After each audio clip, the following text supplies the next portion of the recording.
Confirmed!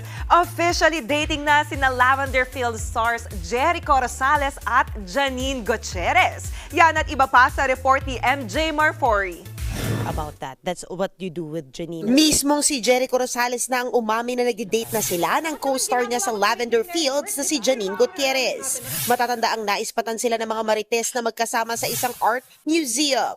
Sa panayam ng News 5, hindi na itago ni Echo ang paghanga kay Janine. May hilingin ka pa ba? Oo. Looks-wise, Janine, parang okay-okay lang. Grabe ka.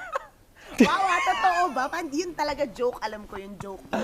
I'm looking at her and I'm always just like, hey, for real? Ganda niya. Oh my God, yeah. But, Kaya naman bonus na rin daw nagaganap silang mag-asawa ni Janine sa serye. This September na mapapanood ang Lavender Fields sa TV5.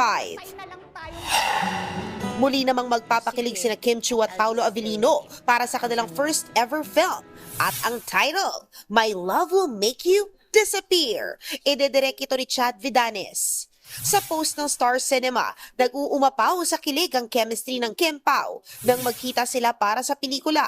Kung kailan ito ipapalabas, yan ang dapat nating abangan. Nagbabalita mula sa Frontline, MJ Marfori, News 5.